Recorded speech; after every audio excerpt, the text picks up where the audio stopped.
तो चलिए बच्चों, आज हम लोग बात करने वाले हैं कक्षा 9 सामाजिक विज्ञान के महत्वपूर्ण प्रश्न, जो कि परीक्षा के दृष्टिकोण से बहुत ज़्यादा महत्वपूर्ण है। और यहाँ पे हम आप लोग को इतिहास, भूगोल, राजनीतिक, अर्थशास्त्र सभी किताब से, सभी चैप्टर से एमसीक्यू प्रश्न बताएंगे, जो परीक्षा के दृष्टिकोण से बहुत ज़्यादा महत्वपूर्ण है। और इतने एमसीक्यू प्रश्न की तैयारी करने के बाद आपको और कोई अन्य वीडियो देखने की भी आवश्यकता नहीं पड़ेगी।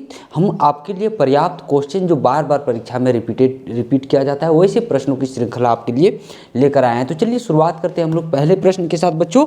और पहला प्रश्न आपका है कि फ्रांसीसी क्रांति कब हुई थी, ठीक ना।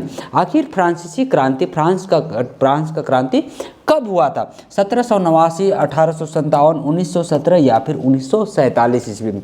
तो बच्चों फ्रांसीसी क्रांति कब हुआ था? 1789 ईस्वी में, ठीक ना। फ्रांसीसी क्रांति कब हुआ था? तो 1789 ईस्वी में, ठीक है बच्चों। फिर इसी प्रकार का आपका अगला प्रश्न है कि बास्तिल के किले पर हमला कब हुआ था? ये बास्तिल का किला कहाँ पर है? तो ये भी फ्रांस में, और उसी किले को ध्वस्त करके और वहीं से फ्रांसीसी क्रांति की शुरुआत हुई थी। तो क्वेश्चन है कि बास्तिल के किले पर हमला कब हुआ था? देखिए, अगर आपको फ्रांसीसी क्रांति याद है कि फ्रांसीसी क्रांति कब हुआ था, तो उसी से रिलेटेड ये क्वेश्चन, आप ऑप्शन को अच्छे से आप अगर पढ़िएगा तो आपको समझ में आएगा। देखिए क्या लिखा हुआ है कि 26 जनवरी 1950 ईस्वी, 14 जुलाई 1789 ईस्वी, 15 अगस्त 1947 या फिर 5 जून 1914 ईस्वी। तो क्या पूछा है कि बास्तिल किले पर हमला कब हुआ था? तो कब हुआ था? तो 14 जुलाई 1789 ईस्वी में, ठीक ना। और वहीं पे पूछा गया फ्रांस की क्रांति कब हुआ था? तो 1789 ईस्वी, इसी से शुरुआत हुई थी। इसलिए एक ही प्रश्न को कई बार घुमा के पूछेगा। अगर आप ढंग से अगर आप पढ़ें, अगर आप थोड़ा सा दिमाग का प्रयोग करेंगे, तो आप आसानी से ऑप्शन का टिक लगा सकते हैं, ठीक ना। बास्तिल के किले पर हमला कब हुआ था? तो 14 जुलाई 1789 ईस्वी को हुआ था, ठीक है बच्चों। फिर प्रश्न है कि लाल टोपी किस क्रांति का प्रतीक थी, ठीक ना। प्रश्न है कि लाल टोपी किस क्रांति की प्रतीक थी? अमेरिकी क्रांति, रूसी क्रांति थी, फ्रांसीसी क्रांति या फिर भारतीय क्रांति? तो देखिए, लाल टोपी के बारे में पूछा। हम लोग किस चैप्टर के बारे में बात कर रहे हैं? फ्रांसीसी क्रांति। तो लाल टोपी भी किससे रिलेटेड होगा? तो लाल टोपी किस क्रांति का प्रतीक था बच्चों? तो लाल टोपी भी फ्रांसीसी क्रांति का प्रतीक था, ठीक है बच्चों। तो लाल टोपी किसका प्रतीक था? तो लाल टोपी फ्रांसीसी क्रांति का प्रतीक था। फिर पूछा है कि फ्रांस का राजा कौन था, ठीक ना। जिस समय फ्रांसीसी क्रांति की घटना हुई, उस समय फ्रांस का राजा कौन था? तो सभी को जानते हैं कि फ्रांस का राजा उस समय कौन था बच्चों? तो लुई 16वां था, ठीक ना। उस समय फ्रांस का राजा कौन था? तो उस समय फ्रांस का राजा लुई 16वां था, ठीक है बच्चों।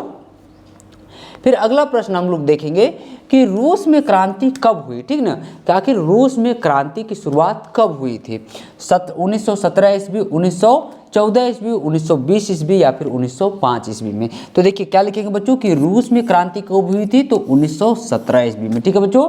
कि रूस में क्रांति कब हुई थी? तो 1917 ईस्वी। और वहीं पे फ्रांस की क्रांति के बारे में पूछे तो फिर फ्रांस की क्रांति के बारे में अभी आप लोग को बताया, कमेंट करके आप लोग बताए कि कितने लोग आप लोग याद करते जा रहे हैं, साथ में आपको समझ में आते जा रहा है, ठीक ना। तो रूस की क्रांति कब हुई थी? 1917 ईस्वी में। फिर से हम फिर पूछेंगे, आप लोग एक एक करके आप सभी चीज़ को ध्यान से देखते जाइए, समझते जाइए, ठीक ना। फिर पूछा है कि बोल्शेविक पार्टी का नेता कौन था, ठीक ना। बोल्शेविक राजनीतिक एक पार्टी था, वो पार्टी का नेता कौन था? स्टालिन, लेनिन, ट्रोट्स्की या फिर मार्क्स? तो देखिए, बोल्शेविक पार्टी का नेता कौन था बच्चों? तो बोल्शेविक पार्टी का नेता लेनिन था, ठीक ना। बोल्शेविक पार्टी का नेता कौन था बच्चों? तो बोल्शेविक पार्टी का नेता लेनिन था, ठीक है। फिर अगला देखिए, अगला प्रश्न है कि रूस का पुराना शासक क्या कहलाता था, ठीक ना। रूस का पुराना शासक क्या कहलाता था? सुल्तान, राजा, जार या फिर सम्राट? तो देखिए, रूस का जो पुराना शासक था वो क्या कहलाता था बच्चों? तो वो जार कहलाता था, ठीक ना। उसे हम लोग क्या कहते थे? तो उसे जार कहते थे। तो वो क्या कहलाता था बच्चों? तो वो जार कहलाता था, ठीक ना। तो रूस का पुराना शासक क्या कहलाता था? तो रूस का पुराना शासक जार कहलाता था, ठीक है बच्चों। फिर प्रश्न है कि रूसी संसद को क्या कहा जाता था, ठीक ना। प्रश्न पूछा गया कि आखिर रूसी संसद को क्या कहा जाता था? सीनेट, सभा, पंचायत या फिर ड्यूमा? तो रूसी संसद को क्या कहा जाता था बच्चों? तो रूसी संसद को ड्यूमा कहा जाता था, ठीक ना। रूसी संसद को क्या कहा जाता था बच्चों? तो रूसी संसद को ड्यूमा कहा जाता था, ठीक ना। रूसी संसद को ड्यूमा। फिर है कि नाजी पार्टी का नेता कौन था, ठीक ना। नाजी पार्टी का नेता कौन था? तो नाजी पार्टी का नेता कौन था बच्चों? तो नाजी पार्टी का नेता आपका हिटलर था, ठीक ना। नाजी पार्टी का नेता कौन था बच्चों? तो नाजी पार्टी का नेता हिटलर था, ठीक है। आप लोग कमेंट आप लोग एकदम करते जाइएगा, ताकि जो जिस भी क्वेश्चन का आंसर आप जान रहे हैं कमेंट करते जाइए, ताकि आपको भी याद होते जाएगा, आपका रिवीजन होते जाएगा, अच्छे से आप याद करने सकिएगा, ताकि आप परीक्षा में लिख पाएगा बढ़िया से। फिर प्रश्न देखिए, अगला प्रश्न है कि नाजीवाद किस देश में था, ठीक है। नाजीवाद किस देश में था, फ्रांस, जर्मनी, रूस या फिर इटली में। तो नाजीवाद कौन से देश में था बच्चों, तो नाजीवाद आपका जर्मनी में था, ठीक है ना। नाजीवाद किस देश में था, तो नाजीवाद जर्मनी में था। तो ऑप्शन नंबर बी यहाँ पे आपका बिल्कुल सही जवाब हो जाएगा। फिर प्रश्न है कि हिटलर की पुस्तक का नाम क्या था, ठीक ना। हिटलर की पुस्तक का नाम क्या था, हिटलर की पुस्तक का नाम Ramcharitmanas, Das Kapital, mine Kampf या फिर गीता। तो हिटलर की पुस्तक का क्या नाम था बच्चों, तो हिटलर की पुस्तक का नाम था माइन काम्प, ठीक ना। हिटलर की पुस्तक का क्या नाम था बच्चों, तो हिटलर की पुस्तक का नाम था माइन काम्प, ठीक है। चलिए फिर अगला प्रश्न देखिए, अगला प्रश्न है कि यहूदियों पर अत्याचार किसने किया, ठीक ना। यहूदियों पर अत्याचार आखिर किसने किया था, रूसियों ने, अंग्रेजों ने, फ्रांसीसियों ने या फिर नाजियों ने। तो यहूदियों पर अत्याचार किसने किया था बच्चों, तो नाजियों ने यहूदियों पर बहुत ज़्यादा अत्याचार किया था, ठीक है। तो इसका जवाब क्या हो जाएगा कि नाजियों ने यहूदियों पर अत्याचार किया था। फिर यही क्वेश्चन पूछ देगा कि नाजियों ने किस पर अत्याचार किया, तो नाजियों ने किस पर अत्याचार किया था, तो यहूदियों ने, ठीक है। तो यहूदियों पर अत्याचार किसने किया था, तो नाजियों ने। फिर पूछा है कि वनस्पति का अर्थ क्या है, ठीक ना। हम लोग वनस्पति के बारे में पढ़ते, तो वनस्पति का अर्थ क्या है, पौधे, जानवर, मिट्टी या फिर जल। तो वनस्पति का मतलब हो गया जो पेड़ पौधे से मिलता है, ठीक ना। तो वनस्पति का मतलब यहाँ पे क्या हो जाएगा बच्चों, तो वनस्पति का मतलब यहाँ पे हो जाएगा पौधा, ठीक ना। वनस्पति का क्या मतलब हो जाएगा बच्चों, तो वनस्पति का मतलब यहाँ पे होगा पौधा, ठीक ना। वनस्पति का अर्थ होता है पौधा। आपका बिल्कुल ए नंबर आपका बिल्कुल सही जवाब हो जाएगा, ठीक है बच्चों। फिर प्रश्न आपसे पूछा कि भारत की प्रमुख मिट्टी कौन सी है, ठीक ना। भारत की प्रमुख मिट्टी आपकी काली मिट्टी, जलोढ़ मिट्टी, लाल मिट्टी या फिर पीली मिट्टी। तो भारत की सबसे प्रमुख मिट्टी आपकी आ जाएगी जलोढ़ मृदा, ठीक ना। भारत की सबसे प्रमुख मृदा कौन सी है बच्चों, तो भारत की प्रमुख मृदा में आपकी आ जाएगी जलोढ़ मृदा, ठीक ना। भारत की प्रमुख मिट्टी कौन सी हो जाएगी, तो भारत की प्रमुख मिट्टी आपकी जलोढ़ मृदा हो जाएगी, ठीक है बच्चों। फिर प्रश्न देखिए, प्रश्न है आपका कि सबसे लंबी नदी कौन है, ठीक ना। भारत यहाँ पे सिर्फ भारत के बारे में नहीं पूछा है बच्चों, यहाँ पूछा है कि सबसे लंबी नदी कौन है। अगर यहीं पे पूछे, देखिए यही क्वेश्चन आपको दो टाइप का हो सकता है। यहाँ पूछ देगा कि दुनिया की सबसे लंबी नदी कौन सी है, या फिर भारत की सबसे लंबी नदी कौन है, या फिर सबसे लंबी नदी कौन है। यहाँ पे देखिए प्रश्न को घुमा के पूछा है, यहाँ पूछा है कि सबसे लंबी नदी कौन है। यहाँ पे ये नहीं बोला है कि दुनिया की सबसे लंबी नदी कौन है या फिर भारत की सबसे लंबी नदी कौन है। यहाँ पूछा है सिर्फ सबसे लंबी नदी कौन है। तो यहाँ पे आपका दे दिया है गंगा नदी भी और नील नदी भी। अगर यहाँ पे आप गंगा मारते हैं तो गंगा भारत की सबसे लंबी नदी है, लेकिन वहीं पे नील दुनिया की सबसे लंबी नदी है। अब यहाँ पे क्वेश्चन तो ये बोला ही नहीं है कि दुनिया की है या भारत की है, तब ऐसे में देखना है कि ये दोनों में सबसे लंबा कौन है। तो ये दोनों में सबसे लंबा नदी कौन है बच्चों, तो ये दोनों में सबसे लंबा नदी आपका नील नदी है, ठीक ना। तो सबसे लंबी नदी यहाँ पे कौन हो जाएगा, नील नदी हो जाएगा। आप ऑप्शन को बढ़िया से देखिएगा, तो ऑप्शन क्या हो जाएगा यहाँ पे कि नील नदी आपका सबसे लंबा नदी होगा। तो ऑप्शन नंबर सी आपका यहाँ पे सही जवाब हो जाएगा। फिर पूछा है कि मरुस्थल में बर्फ वर्षा कैसे होती है, ठीक ना। मरुस्थल में वर्षा कैसे होती है, नियमित, अधिक, मध्यम या फिर कम। तो मरुस्थल जहाँ पे पेड़ पौधा नहीं, तो जहाँ पे चारों तरफ घास ही घास है, ठीक ना। जैसे राजस्थान के मरुस्थल का नाम सुनते ही आपको राजस्थान का याद आ जाता होगा। तो वही बात कर रहे हैं कि मरुस्थल में वर्षा कैसी होती है। तो मरुस्थल में वर्षा कैसी होती है बच्चों, तो मरुस्थल में वर्षा जो है वो बहुत ही कम होती है, ठीक ना। मरुस्थल में पानी बरसात बहुत कम होता है। तो यहाँ पे हम लोग लिखेंगे कि मरुस्थल में वर्षा बहुत कम होती है, ठीक है बच्चों। तो मरुस्थल में वर्षा कम होती है। फिर अगला प्रश्न है कि खनिज किसे कहते हैं, ठीक ना। प्रश्न पूछा क्या गया है कि खनिज किसे कहते हैं। तो खनिज किसे कहते हैं, कोई भी प्राकृतिक पदार्थ को खनिज बोला जाता है। कृत्रिम वस्तु का मतलब हो गया कि जिसे हम लोग खुद से बनाए। तो कृत्रिम वस्तु को खनिज कहेंगे, भोजन को कहेंगे या फिर कपड़ा को कहेंगे। तो हम लोग खनिज किसे कहेंगे बच्चों, तो खनिज हम लोग कहेंगे प्राकृतिक पदार्थ को हम लोग क्या कहते हैं बच्चों, तो प्राकृतिक पदार्थ को हम लोग खनिज नाम से पुकारते हैं, ठीक ना। उसे खनिज कहा जाता है। तो खनिज किसे कहते हैं तो बच्चों, तो खनिज आपका प्राकृतिक पदार्थ हो जाएगा, ठीक ना। खनिज किसे कहते हैं, तो खनिज कोई भी प्राकृतिक पदार्थ को हम लोग क्या कहते हैं बच्चों, तो उसे हम लोग खनिज कहते हैं, ठीक है। फिर प्रश्न है आपका कि कोयला किसका उदाहरण, ठीक ना। प्रश्न है कि कोयला आखिर किसका उदाहरण, जल संसाधन, ऊर्जा संसाधन, भूमि या फिर वन का। तो देखिए कोयला किसका उदाहरण है बच्चों, तो कोयला आपका आ जाएगा ऊर्जा संसाधन का उदाहरण, ठीक ना। कोयला क्या है बच्चों, तो कोयला ऊर्जा, कोयला से हमें ऊर्जा की प्राप्ति होती है, ठीक ना। जैसे विद्युत भी इससे बनाया निकाला जाता है, आग जलाते हैं, ठीक ना, खाना पीना बनाते हैं, तो ये ऊर्जा का भंडार है, ठीक ना। तो कोयला इसमें से, यहाँ पे जल संसाधन का तो ये हो नहीं सकता, भूमि वन ये हो नहीं सकता, तो कोयला किसका उदाहरण है बच्चों, तो कोयला आपका हो जाएगा ऊर्जा संसाधन का यह उदाहरण है। फिर इसी प्रकार से अगला प्रश्न है कि पेट्रोलियम को क्या कहते हैं, ठीक ना। पेट्रोलियम को हम लोग क्या कहते हैं, लाल सोना, सफ़ेद सोना, काला सोना या फिर पीला सोना। तो पेट्रोलियम को क्या कहा जाता है बच्चों, तो पेट्रोलियम को काला सोना कहा जाता है, ठीक ना। पेट्रोलियम को क्या कहा जाता है बच्चों, तो पेट्रोलियम को काला सोना कहा जाता है, ठीक ना। तो ऑप्शन नंबर सी यहाँ पे आपका बिल्कुल सही जवाब हो जाएगा कि पेट्रोलियम को काला सोना के नाम से भी जाना जाता है, ठीक ना। तो पेट्रोलियम को क्या कहते हैं, तो पेट्रोलियम को काला सोना कहते हैं। फिर प्रश्न आपका है कि सौर ऊर्जा का स्रोत क्या है, ठीक ना। पूछा गया है कि आखिर सौर ऊर्जा का स्रोत क्या है, सौर ऊर्जा हमें कहाँ से प्राप्ति होती है, कोयला से, हवा से, जल से या फिर सूर्य से। तो सौर ऊर्जा की प्राप्ति हमें कहाँ से होती है, सूर्य के प्रकाश से। सूर्य के प्रकाश को ही हम लोग क्या कहते हैं, सौर ऊर्जा कहते हैं। तो सौर ऊर्जा का स्रोत इसमें से क्या है, तो सौर ऊर्जा का स्रोत क्या हो जाएगा बच्चों, सूर्य, ठीक ना। सौर ऊर्जा का स्रोत क्या है, तो सौर ऊर्जा का स्रोत सूर्य है। तो आपका सही जवाब हो जाएगा ऑप्शन नंबर डी, सौर ऊर्जा का स्रोत आपका सूर्य है, ठीक है बच्चों।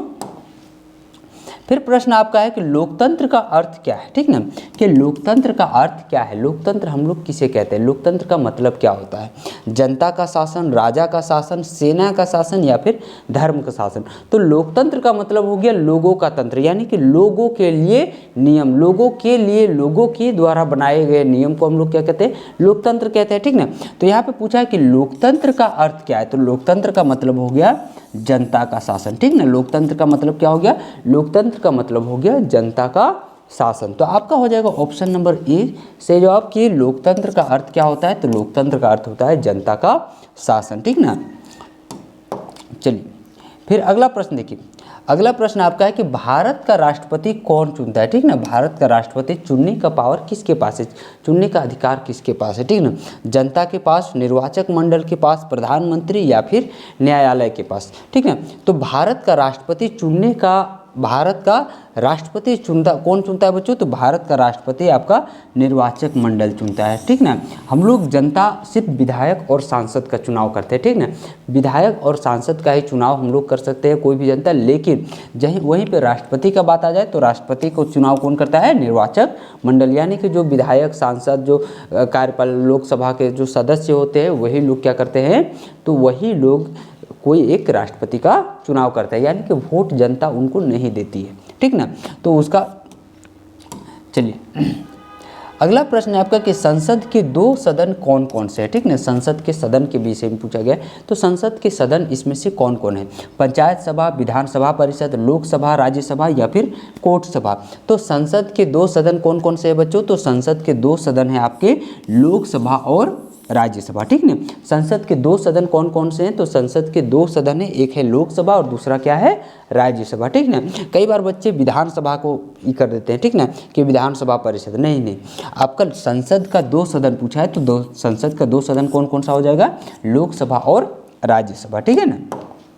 चलिए फिर अगला प्रश्न है कि संविधान लागू हुआ था 30 जनवरी 1948 ईस्वी, 15 अगस्त 1947, 2 अक्टूबर 1869 या फिर 26 जनवरी 1950 ईस्वी में। तो यहाँ पूछा है कि संविधान लागू कब हुआ था। तो संविधान कब लागू हुआ था बच्चों, तो संविधान आपका लागू हुआ था 26 जनवरी 1950 ईस्वी में, ठीक ना। और वही पूछे कि संविधान कब बन के तैयार हुआ था, ठीक ना। तो संविधान को कब अपनाया गया था, तो संविधान को अपनाया कब गया था, 26 नवंबर 1949 ईस्वी को। लेकिन अगर वही पूछा है कि 26 जनवरी को मतलब संविधान को कब लागू किया गया, तो भारत में संविधान लागू कब हुआ था, तो 26 जनवरी 1950 ईस्वी को, ठीक ना। 26 जनवरी 1950 ईस्वी को भारत का संविधान लागू हुआ था। फिर प्रश्न है कि लोकतंत्र की आत्मा क्या है, ठीक ना। लोकतंत्र की आत्मा किसे कहते हैं, लोकतंत्र की आत्मा है क्या, चुनाव, धन, सेना या फिर शक्ति। तो लोकतंत्र की आत्मा क्या है बच्चों, तो लोकतंत्र की आत्मा आपका हो जाएगा चुनाव, ठीक ना। निष्पक्ष ढंग से चुनाव कराना ही क्या है, लोकतंत्र की आत्मा है, ठीक ना। ताकि हम अपने शासक का चुनाव स्वयं करते हैं, ठीक ना। कौन हम पे शासन करेगा, कितने दिनों तक वो राज करेगा, इसका फैसला कौन करती है? तो जनता करती है। तो लोकतंत्र का आत्मा क्या है बच्चों? तो लोकतंत्र का आत्मा हो जाएगा आपका चुनाव। चलिए फिर इसी तरह से अगला प्रश्न है कि चुनाव आयोग का कार्य क्या है? ठीक है ना, चुनाव आयोग आखिर क्या काम करती है? क्या कानून बनाती है? तो चुनाव आयोग कानून बिल्कुल भी नहीं बनाती है। चुनाव आयोग क्या करती है बच्चों? तो चुनाव आयोग का चुनाव करवाती है। ठीक ना, इसका काम फैसला देना बिल्कुल नहीं है, शासन करना बिल्कुल भी नहीं है। तो चुनाव आयोग का कार्य क्या है बच्चों? तो चुनाव आयोग का कार्य है चुनाव कराना। ठीक ना, चुनाव आयोग का कार्य क्या है? चुनाव कराना। फिर प्रश्न है कि वोट देने की उम्र कितनी है? ठीक ना, कि वोट देने की उम्र कितनी है? 25 वर्ष, 21 वर्ष, 18 वर्ष या फिर 16 वर्ष। तो हम लोग सभी को जानते हैं कि वोट देने के लिए न्यूनतम आयु कितना होना चाहिए? तो वोट देने के लिए न्यूनतम आयु एक व्यक्ति का 18 वर्ष होना चाहिए। ठीक ना, यानी कि 18 वर्ष से ऊपर के जितने भी लोग हैं सभी को वोट देने का अधिकार है। यानी कि वोट देने के लिए उम्र कितनी होनी चाहिए? कम से कम 18 वर्ष। और अधिकतम उम्र के बारे में पूछा जाए तो अधिकतम आप जब तक जिंदा हैं तब तक आप वोट दे सकते हैं। ठीक ना, लेकिन उसके लिए न्यूनतम उम्र कितना होना चाहिए? तो न्यूनतम उम्र आपका 18 साल होना चाहिए। फिर प्रश्न है कि भारत का मुख्य चुनाव आयुक्त कौन नियुक्त करता है? ठीक ना, भारत का मुख्य चुनाव आयुक्त का नियुक्ति कौन करता है? जनता, प्रधानमंत्री, संसद या फिर राष्ट्रपति? तो भारत का मुख्य चुनाव आयुक्त का नियुक्ति कौन करता है बच्चों? तो राष्ट्रपति नियुक्त करता है। ठीक ना, राष्ट्रपति नियुक्त करता है कि चुनाव का हेड कौन रहेगा। ठीक ना, इलेक्शन कमीशन का चुनाव कौन करता है? तो राष्ट्रपति करता है। ठीक ना, चलिए फिर प्रश्न है कि गरीबी रेखा किस पर आधारित होती है? ठीक ना, गरीबी रेखा किस पर आधारित है? आय, उम्र, जाति या फिर धर्म? तो देखिए गरीबी रेखा से उम्र का कोई लेना देना है नहीं, जाति का कोई लेना देना है नहीं, धर्म का है नहीं, ये तो इनकम से रिलेटेड चीज़ है। ठीक ना, तो गरीबी रेखा पर आधारित क्या है बच्चों? तो गरीबी रेखा पर आपकी आधारित हो जाएगी आय। ठीक ना, गरीबी रेखा किस पर आधारित है? तो गरीबी रेखा आय पर, इनकम पर आधारित है। ठीक ना, कि जो सबसे कम कमा रहा है वो गरीबी रेखा में है, जो बढ़िया कमा रहा है वो गरीबी रेखा से ऊपर है। ठीक है ना। फिर प्रश्न है आपका कि मानव विकास रिपोर्ट कौन जारी करता है? ठीक ना, मानव विकास रिपोर्ट कौन जारी करता है? WHO, UNDP या फिर UNESCO या फिर IMF? तो मानव विकास सूचकांक का रिपोर्ट कौन जारी करता है बच्चों? तो UNDP जारी करता है। ठीक ना, मानव विकास सूचकांक का रिपोर्ट कौन जारी करता है बच्चों? तो UNDP जारी करता है। ठीक ना, तो ऑप्शन नंबर बी यहाँ पे आपका सही जवाब हो जाएगा। फिर प्रश्न है आपका कि साक्षरता का अर्थ क्या है? ठीक ना, साक्षर और निरक्षर दो शब्द हम लोग पढ़ते हैं, तो वही साक्षरता का अर्थ क्या है? चलना, बोलना, पढ़ना, लिखना या फिर कमाना? तो देखिए साक्षरता से चलना का कोई लेना देना नहीं, बोलना कोई लेना देना नहीं। तो साक्षरता का मतलब क्या है कि कोई व्यक्ति कितना पढ़ा लिखा है। ठीक ना, कितना पढ़ने लिखने जानता है। देखिए जो बोलने ज़्यादा जानता है इसका मतलब ये नहीं कि वो ज़्यादा पढ़ा लिखा है, जो पढ़ने लिखने में कितना उसको हम लोग साक्षर मानते हैं। ठीक ना, तो साक्षरता का अर्थ क्या हो जाएगा बच्चों? तो साक्षरता का अर्थ हो जाएगा पढ़ना और लिखना। तो ऑप्शन नंबर सी यहाँ पे आपका सही जवाब हो जाएगा। कमाने से इसका कोई लेना देना नहीं है। चलिए इसी तरह से अगला प्रश्न है आपका कि जीवन प्रत्याशा का अर्थ क्या है? ठीक है, जीवन प्रत्याशा का अर्थ औसत कद है, औसत आय है, औसत वजन है या फिर औसत आयु है? तो जीवन प्रत्याशा यानी कि कोई भी व्यक्ति कितने दिनों तक जी पा रहा है। ठीक है, यानी कि भारत में जितने भी लोग हैं उनकी औसत मृत्यु दर कितनी है? यानी कि यहाँ पूछा है कि जीवन प्रत्याशा का मतलब हो जाएगा क्या बच्चों? तो औसत आयु। ठीक ना, कि टोटल लोग कुछ लोग हैं जो 10 साल की उम्र में मर रहे हैं, 20 साल के, 30 साल के, 6 महीना के, 7 महीना के, कोई 40 साल, 50 साल, 60 साल, 70 साल, तो सबकी मृत्यु का औसत निकाला जाता है, तो उसी को बोलते हैं औसत आयु। ठीक ना, जीवन प्रत्याशा का अर्थ हो गया कि किसी भी देश में रहने वाले नागरिक कितने वर्षों तक जीवित रह रहे हैं। ठीक ना, फिर अगला प्रश्न देखिए, अगला प्रश्न आपका है कि अर्थव्यवस्था के 3 क्षेत्र कौन से हैं? ठीक ना, अर्थव्यवस्था के 3 क्षेत्र कौन कौन से? प्राथमिक, द्वितीयक और तृतीयक क्षेत्र, कृषि, वन, जल क्षेत्र या फिर शहर व गांव, नगर या गरीब, मध्यम, अमीर? तो देखिए अर्थव्यवस्था का 3 क्षेत्र कौन कौन है? तो एक हो गया प्राथमिक क्षेत्रक, एक हो गया द्वितीयक क्षेत्रक और एक हो गया तृतीयक क्षेत्रक। प्राथमिक क्षेत्रक में हम लोग बात किए थे कि प्राथमिक क्षेत्रक उसे कहते हैं जो उत्पादन करता है। ठीक ना, प्रकृति से जो उत्पादन करता है। और द्वितीयक क्षेत्रक वो हो गया जो मशीन से बनाया जाता है। ठीक ना, यानी कि प्राकृतिक जो प्राथमिक क्षेत्रक से लाए गए वस्तु को द्वितीयक क्षेत्रक उसको क्या करता है? नए सामान में कन्वर्ट करता है। और तृतीयक क्षेत्रक क्या करता है? सेवा प्रदान करता है। ठीक ना, तो जैसे हम आपको पढ़ा रहे हैं तो हम आपके लिए क्या दे रहे हैं? सेवा लेके आ रहे हैं, तो हम कौन से क्षेत्रक के हो गए? तो हम तृतीयक क्षेत्रक के अंतर्गत आ गए। ठीक ना, चलिए, फिर अगला प्रश्न आ गया कि प्राथमिक क्षेत्र में क्या शामिल है, ठीक है ना, उद्योग, कृषि, व्यापार या फिर बैंक। तो अभी बताए प्राथमिक क्षेत्र में क्या होता है कि प्राथमिक क्षेत्र प्रकृति से कुछ उत्पादन कर रहा है, ठीक ना, प्राकृतिक संसाधन का उपयोग करके। तो यहाँ पे आपका क्या हो जाएगा बच्चों, तो प्राथमिक क्षेत्र का उदाहरण आपका कृषि आ जाएगा, ठीक ना। और उद्योग क्या हो जाएगा, उद्योग आपका द्वितीय क्षेत्र का आ जाएगा। वहीं व्यापार और बैंक आपका क्या हो जाएगा, तृतीय क्षेत्र का उदाहरण। तो यहाँ पूछा है प्राथमिक क्षेत्र किस में शामिल है, तो प्राथमिक क्षेत्र का आपका हो जाएगा कि प्राथमिक क्षेत्र जो है वो कृषि के अंतर्गत शामिल है। फिर प्रश्न है आपका कि द्वितीय क्षेत्रक में क्या आता है, ठीक ना, द्वितीय क्षेत्रक में क्या आता है, मछली, खेती, उद्योग या फिर खनन। तो द्वितीय क्षेत्रक में कौन आ जाएगा बच्चों, तो द्वितीय क्षेत्रक में आपका उद्योग आ जाएगा, ठीक ना। उद्योग क्या करता है, कोई भी सामान का विनिर्माण करता है, यानी कि नया सामान बनाता है। जैसे आप जो मोबाइल देख रहे हैं या जो मेरे पीछे ये जो बोर्ड लगा हुआ है, ये पेन है, ये शर्ट है, ये क्या हम लोग डायरेक्ट खेती बाड़ी से उगा के लाए हैं, नहीं, इसको कोई ना कोई फैक्ट्री में बनाया गया है जहाँ पे उद्योग में इसका रूपांतर हुआ है। तो उसको कौन से क्षेत्र के अंतर्गत कहते हैं, तो उसे हम लोग द्वितीय क्षेत्र के अंतर्गत लेते हैं। तो ये आपका क्या हो जाएगा, ये उद्योग में आ जाएगा, ठीक ना। द्वितीय क्षेत्र के अंतर्गत क्या आता है, उद्योग। फिर इसी प्रकार से अगला प्रश्न है कि सेवा क्षेत्र का उदाहरण इसमें से कौन है। सेवा क्षेत्र का उदाहरण खदान, खेती, फैक्ट्री या फिर बैंक। तो सेवा क्षेत्र का उदाहरण कौन हो जाएगा बच्चों, तो सेवा क्षेत्र में आपका क्या आ जाएगा, बैंक। बैंक क्या करती है, सेवा देती है, जैसे लोन देती है, पैसा रख देती है, तो सेवा दे रही है, ठीक ना। बैंक एक तरह से क्या दे रही है, सेवा दे रही है। तो सेवा क्षेत्र का उदाहरण इसमें कौन हो जाएगा बच्चों, तो सेवा क्षेत्र का उदाहरण हो जाएगा आपका बैंक, ठीक ना। तो ऑप्शन नंबर डी यहाँ पे आपका बिल्कुल सही जवाब होगा। फिर प्रश्न है आपका कि सहकारी समितियों का मुख्य उद्देश्य क्या है, ठीक ना। आप जो अपने मम्मी लोग को देखते होंगे जो महिला समिति नाम सुने हैं, जहाँ पे 10-10 रुपया महीना सप्ताह के रखती है, तो वो क्या है, सहकारी समिति है, ठीक ना। वो क्या करती है, सहकार। तो वही पूछा है कि सहकारी समितियों का मुख्य उद्देश्य क्या है, लाभ कमाना, सेवा करना, राजनीति या फिर प्रचार प्रसार करना। तो सहकारी समितियों का मुख्य उद्देश्य क्या है बच्चों, तो सहकारी समितियों का मुख्य उद्देश्य है आपका लाभ कमाना, ठीक ना। सहकारी समितियों का मुख्य उद्देश्य क्या है बच्चों, तो हाँ, लाभ कमाना, ठीक ना। फिर प्रश्न है उपभोक्ता आंदोलन किससे जुड़ा हुआ है, ठीक ना। उपभोक्ता आंदोलन किससे जुड़ा हुआ है, उपभोक्ता आंदोलन कर से, अधिकारों से, भूमि से या फिर शिक्षा से। तो उपभोक्ता आंदोलन किससे जुड़ा हुआ चीज़ है बच्चों, तो उपभोक्ता आंदोलन आपका अधिकारों से जुड़ा हुआ चीज़ है, ठीक है। उपभोक्ता आंदोलन किससे जुड़ा हुआ है, तो उपभोक्ता आंदोलन आपके अधिकारों से जुड़ा हुआ चीज़ है। एक थोड़ा सा यहाँ पे गलती हो गया कि सहकारी समिति का मुख्य उद्देश्य क्या है बच्चों, तो ये सेवा देती है, ठीक ना। सहकारी समिति का मुख्य उद्देश्य क्या है, तो सेवा करना, ठीक ना, सेवा है इसका। चलिए फिर अगला प्रश्न देखते हैं। अगला प्रश्न आपका कि ISI चिन्ह किससे संबंधित है, ठीक ना। ISI चिन्ह किससे संबंधित है, कर, मूल्य, गुणवत्ता या फिर वजन। तो हम लोग देखिए कोई भी सामान, जब दुकान का कोई भी सामान करते हैं, आप चिप्स, कुरकुरे, बिस्कुट, निमकी कुछ भी ले रहे हैं, तो वहाँ पे एक ISI मार्का लगा रहता है, ठीक ना। तो उसका मतलब क्या है कि उसकी गुणवत्ता से रिलेटेड है, ठीक ना।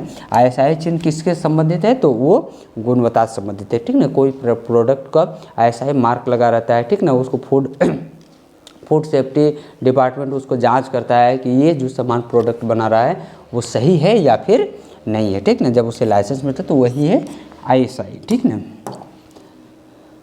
फिर प्रश्न है कि उपभोक्ता संरक्षण दिवस कब मनाया जाता है, ठीक ना। उपभोक्ता संरक्षण दिवस कब मनाया जाता है, 14 नवंबर, 5 जून, 26 जनवरी या फिर 15 मार्च को। तो उपभोक्ता संरक्षण दिवस कब मनाया जाता है बच्चों, तो उपभोक्ता संरक्षण दिवस आपका 15 मार्च को मनाया जाता है, ठीक ना। उपभोक्ता संरक्षण दिवस कब मनाया जाता है, तो उपभोक्ता संरक्षण दिवस 15 मार्च को मनाया जाता है। चलिए फिर प्रश्न है आपका कि वैश्वीकरण का अर्थ क्या है, ठीक ना। वैश्वीकरण का अर्थ किससे जुड़ा हुआ है, विश्व के से जुड़ाव, अलगाव, सीमाबंदी या फिर युद्ध से। तो वैश्वीकरण का अर्थ क्या है बच्चों, विश्व के साथ जुड़ा होना को ही क्या कहते हैं, वैश्वीकरण। यानी एक देश दूसरे देश के साथ कनेक्टेड है व्यापार के उद्देश्य से, ठीक ना। एक देश दूसरे देश से व्यापार कर रही, सामान का आयात निर्यात कर रही, तो उसी को क्या कहते हैं, वैश्वीकरण कहते हैं। तो वैश्वीकरण का अर्थ क्या हो जाएगा, विश्व से जुड़ाव। चलिए फिर प्रश्न है कि बहुराष्ट्रीय कंपनी का अर्थ क्या है, ठीक ना। बहुराष्ट्रीय कंपनी का क्या अर्थ है, एक देश की कई देशों में कार्यरत, सरकारी या फिर छोटी। तो यहाँ पे पूछा है बहुराष्ट्र कंपनी, यानी कि बहुराष्ट्र का मतलब क्या हो गया कि वो एक राष्ट्र तक सीमित नहीं है, वो कई सारे राष्ट्रों में उसका कंपनी खुला हुआ है, ठीक ना, तो उसी को कहते हैं बहुराष्ट्र कंपनी। तो बहुराष्ट्र कंपनी का मतलब क्या हो गया कि कई देशों में जो काम कर रही है उसी को हम लोग क्या कहते हैं, बहुराष्ट्र कंपनियाँ कहते हैं। जैसे भारत की बहुराष्ट्र कंपनी आपकी हो जाएगी टाटा कंपनी, ठीक ना, टाटा का सिर्फ भारत में नहीं बल्कि विदेश में भी इसकी फैक्ट्री है, टाटा हो गया, रिलायंस हो गया, ये बहुराष्ट्र कंपनियाँ हैं। तो ये हो गया आपका, जैसे आप जो मोबाइल यूज कर रहे हैं जैसे रेडमी हो गया, ओप्पो, वीवो, ये सभी क्या है, बहुराष्ट्र कंपनियाँ। ये सिर्फ भारत में नहीं बल्कि कई सारे देशों में इसका ब्रांच है, ठीक ना। फिर अगला प्रश्न देखिए, WTO का पूरा नाम क्या है, ठीक ना, WTO का पूरा नाम क्या है, तो इसका पूरा नाम क्या है, वर्ल्ड ट्रेड ऑर्गेनाइजेशन, ठीक ना, WTO का पूरा नाम क्या है, वर्ल्ड ट्रेड ऑर्गेनाइजेशन। तो वर्ल्ड ट्रेड ऑर्गेनाइजेशन आपका ऑप्शन नंबर सी हो जाएगा कि WTO का पूरा नाम वर्ल्ड ट्रेड ऑर्गेनाइजेशन। चलिए अगला है कि वैश्वीकरण से क्या बढ़ता है, ठीक ना, वैश्वीकरण होने की वजह से क्या बढ़ता है, अपराध, बेरोजगारी, गरीबी या फिर व्यापार। तो वैश्वीकरण से सिर्फ और सिर्फ क्या बढ़ता है बच्चों, तो इससे व्यापार बढ़ता है, ठीक ना, व्यापार में वृद्धि होती है। तो वैश्वीकरण का से क्या बढ़ता है बच्चों, तो वैश्वीकरण से आपका व्यापार बढ़ता है। तो ऑप्शन नंबर डी यहाँ पे आपका बिल्कुल भी सही जवाब हो जाएगा। फिर है लोकतंत्र में अंतिम शक्ति किसके पास होती है, ठीक है, लोकतंत्र में अंतिम रूप से शक्ति किसके पास होती है, जनता के पास, सेना के पास, राजा के पास या फिर अफसर के पास। तो लोकतंत्र में अंतिम शक्ति किसके पास होती है बच्चों, जनता के पास होती है। जनता ही किसी को चुन भी सकती है, किसी को राजा बना सकते हैं और किसी को फकीर भी बना सकती है, ठीक ना। तो लोकतंत्र में सबसे ज़्यादा शक्ति यानी कि अंतिम शक्ति किसके पास होती है, तो वो जनता के पास होती है। फिर प्रश्न है कि संघीय शासन का अर्थ क्या है, ठीक है, संघीय शासन व्यवस्था का क्या अर्थ है, केवल केंद्र राज्य दोनों, केवल राज्य या फिर पंचायत। तो संघीय शासन का अर्थ क्या है बच्चों, तो संघीय शासन का अर्थ है केंद्र राज्य दोनों केंद्र सरकार और राज्य सरकार दोनों मिलकर जब शासन व्यवस्था चलाती है तो उसे कहते हैं हम लोग संघीय शासन व्यवस्था, ठीक ना। तो संघीय शासन का अर्थ क्या हो जाएगा, केंद्र और राज्य दोनों, ठीक ना, केंद्र और राज्य दोनों। चलिए फिर अगला प्रश्न है कि भारत में कितने स्तर की सरकार है, ठीक ना, भारत में कुल कितने स्तर की सरकार है, 4, 2, 3 या फिर 1। तो भारत में कितने स्तर की सरकार है बच्चों, तो 3 स्तर की सरकार है, ठीक ना। और उसमें अगर संवैधानिक रूप से देखिए तो 2 स्तर की सरकार है, और अगर ऐसे बात किया जाए तो भारत में कितने स्तर की सरकार है, तो भारत में आपका 3 स्तर की सरकार है, ठीक ना। चलिए फिर प्रश्न है आपका कि पंचायत का मुखिया कौन होता है, प्रधान, सरपंच, सचिव या अच्छा 2 हो गया ना। तो पंचायत का मुखिया कौन होता है, तो पंचायत का मुखिया आपका सचिव होता है, ठीक ना। पंचायत का मुखिया कौन होता है बच्चों, सचिव होता है। दोनों ही जगह हो गया है तो कोई बात नहीं, आप यहाँ से कोई भी एक थोड़ा सा मिस्टेक हो गया है इसमें करने में। तो पंचायत का मुखिया कौन होता है बच्चों, तो पंचायत का मुखिया आपका, चलिए वन संरक्षण का मुख्य उद्देश्य क्या है, ठीक ना, वन संरक्षण का मुख्य उद्देश्य क्या है, पर्यावरण सुरक्षा, लाभ, शिकार या फिर व्यापार। तो वन संरक्षण का मुख्य उद्देश्य क्या है बच्चों, तो वन संरक्षण का मतलब हो गया पर्यावरण की सुरक्षा करना, ठीक ना। वन संरक्षण का मतलब क्या है बच्चों, तो वन संरक्षण का मतलब हो गया पर्यावरण की सुरक्षा, ठीक ना। वन संरक्षण का मतलब हो गया पर्यावरण की सुरक्षा करना, ठीक ना। तो आपका ऑप्शन नंबर ए यहाँ पे सही जवाब हो जाएगा। फिर प्रश्न है आपका कि जैव विविधता का अर्थ क्या है, ठीक है, जैव विविधता का अर्थ है क्या मिट्टी, जीवों की विविधता, जल या फिर हवा। तो यहाँ पूछा है जैव विविधता, तो जैव विविधता का अर्थ क्या हो जाएगा बच्चों, तो जैव विविधता का अर्थ हो गया जीवों की विविधता, ठीक ना। जीवों में अलग अलग वैरायटी को ही क्या कहते हैं, जैव विविधता कहते हैं। तो यहाँ पे जैव विविधता का अर्थ क्या हो जाएगा, जीवों की विविधता। तो आपका ऑप्शन नंबर बी हो जाएगा बिल्कुल सही जवाब कि जैव विविधता का अर्थ क्या है, जीवों की विविधता। चलिए फिर प्रश्न है आपका कि राष्ट्रीय उद्यान का उदाहरण कौन है, ठीक ना। राष्ट्रीय उद्यान का उदाहरण ताजमहल, लाल किला, जिम कॉर्बेट या फिर कुतुब मीनार। तो राष्ट्रीय उद्यान का उदाहरण कौन है बच्चों, तो राष्ट्रीय उद्यान का उदाहरण है आपका जिम कॉर्बेट, ठीक ना। ताजमहल, लाल किला या फिर कुतुब मीनार ये राष्ट्रीय उद्यान नहीं है, ठीक ना। जिम कॉर्बेट क्या है, एक राष्ट्रीय उद्यान है, ठीक ना, जहाँ पे लोग घूमने फिरने के लिए जाते हैं, ठीक ना, यहाँ पे पूरे राष्ट्र के लिए, तो इसको हम लोग राष्ट्रीय उद्यान कहते हैं। फिर प्रश्न है आपका कि वन कटाई से क्या होता है, ठीक ना। वन को ज़्यादा काटने से, पेड़ पौधे ज़्यादा काटने से क्या होता है, क्या नुकसान हो सकती है, ठीक ना। तो वनों की काटने से क्या होता है, लाभ होता है, विकास होता है, समृद्धि होती है या फिर बाढ़ आती है। तो देखिए अगर हम ज़्यादा वनों की कटाई करते हैं तो इससे लाभ ना होगा, ना ही विकास होगा, ना ही समृद्धि होगा, ठीक है ना। तो बाढ़ आने की संभावना बढ़ सकती है, ठीक ना। तो ऑप्शन नंबर आपका हो जाएगा डी कि वनों की कटाई से क्या हो सकता है, तो बाढ़ की समस्या बढ़ सकती है। फिर आपका कि भारत की सबसे बड़ी नदी घाटी कौन सी है, ठीक ना। जैसे अभी हम लोग बात किए थे कि सबसे बड़ी लंबी नदी कौन है। तो अभी आपको बताए थे, आप लोग कमेंट करके बताइए कि कितने लोग इसका आंसर अभी तक याद रखें कि भारत की सबसे लंबी नदी बड़ी नदी कौन है, गंगा, नर्मदा, गोदावरी या फिर कावेरी। कमेंट करके बताइए क्योंकि अभी हम लोग आपको बताया, ठीक ना। तो ये क्वेश्चन हम लोग बाद में बताएंगे आपको। एक बार आप कितना लोग इसका सही आंसर दे रहे हैं कमेंट जरूर कीजिएगा, ठीक ना। फिर प्रश्न है आपका कि मानसून भारत में कब आता है, जनवरी, जून, मार्च या फिर नवंबर में। तो मानसून भारत में कब आता है बच्चों, तो मानसून जो है वो भारत में आपका जून में आता है, ठीक ना। मानसून जो है वो भारत में कब आता है, तो मानसून जो है वो भारत में आपका जून में भारत में प्रवेश करता है और वहीं आपका बात किया जाए तो नवंबर में वो वापस जाता है, अक्टूबर नवंबर में वो वापस जाता है। तो यहाँ पे आपका हो जाएगा कि मानसून जो है वो भारत में कब आता है, तो जून में आता है, ठीक ना। फिर पश्चिम घाट कहाँ पर स्थित है, उत्तर में, पूर्व में, भारत के पश्चिम में या फिर दक्षिण में। क्वेश्चन में ही बुलाया कि पश्चिमी घाट, ठीक ना। तो पश्चिमी घाट कहाँ पे होगा, तो पश्चिमी घाट कहीं ना कहीं पश्चिम में ही होगा। तो पश्चिमी घाट कहाँ पे स्थित है बच्चों, तो पश्चिमी घाट आपका भारत के पश्चिम में है, ठीक ना। पश्चिमी घाट कहाँ पर है, तो पश्चिमी घाट भारत के पश्चिम में है। तो आपका ऑप्शन नंबर सी यहाँ पे हो जाएगा।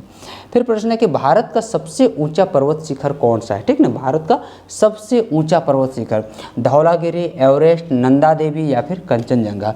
तो भारत का सबसे ऊंचा पर्वत शिखर कौन है बच्चों, तो भारत का सबसे ऊंचा पर्वत शिखर आपका हो जाएगा कंचनजंगा, ठीक ना। तो भारत का सबसे ऊंचा पर्वत शिखर कौन है बच्चों, तो भारत का सबसे ऊंचा पर्वत शिखर आपका कंचनजंगा है, ठीक ना। चलिए फिर प्रश्न है कि राजस्थान संरक्षण का अर्थ क्या है, ठीक ना। राजस्थान संरक्षण का अर्थ है बचाव, नष्ट, बिक्री या फिर दुरुपयोग।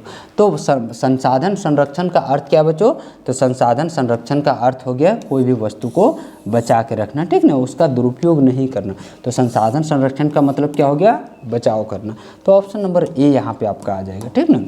फिर प्रश्न है कि पुनर्नवीकरण ऊर्जा का उदाहरण कौन सा है, ठीक ना। पुनर्नवीकरण यानी कि पुनः जिसकी हम लोग प्राप्ति कर सकते हैं, एक बार खत्म हो गया फिर पुनः प्राप्ति। जैसे अगर कोयला एक बार खत्म हो गया तो आप इसका प्राप्ति तुरंत नहीं कर सकते, इसको बनने में लगभग लाखों करोड़ वर्ष का समय लग जाता है। लेकिन सौर ऊर्जा कभी खत्म होने वाला नहीं है, पेट्रोल तुरंत खत्म हो सकता है, डीजल भी खत्म होकर ये बन नहीं सकता है। तो यहाँ पे पुनर्नवीकरण ऊर्जा का स्रोत कौन है बच्चों, तो आपका सौर ऊर्जा है, ठीक ना। आपका ऑप्शन नंबर बी बिल्कुल सही जवाब हो जाएगा। फिर जल संरक्षण का उपाय, ठीक ना, जल संरक्षण का उपाय बताएं। प्रदूषण, बर्बादी, वर्षा जल संचयन या फिर कटाव। तो जल संरक्षण का मतलब क्या है बच्चों, तो जल संरक्षण का मतलब है वर्षा जल का संचयन करके रखने, यानी वर्षा जल को बहने से, यानी कि उसको नदी में नाले में बहने से बचाना, उसको एक जगह इकट्ठा करके रखना, ठीक ना। वर्षा जल संरक्षण का मतलब क्या है, वर्षा जल का संचयन करना। चलिए फिर अगला प्रश्न देखिए। अगला प्रश्न आपका है कि सबसे स्वच्छ ऊर्जा कौन सी है, ठीक ना। सबसे स्वच्छ ऊर्जा कौन सी है, लकड़ी, कोयला, गैस या फिर पवन। तो सबसे स्वच्छ ऊर्जा कौन है बच्चों, तो सबसे स्वच्छ ऊर्जा आपका हो जाएगा पवन ऊर्जा, ठीक ना। सबसे स्वच्छ ऊर्जा कौन है बच्चों, तो सबसे स्वच्छ ऊर्जा है आपका पवन, ठीक ना, हवा।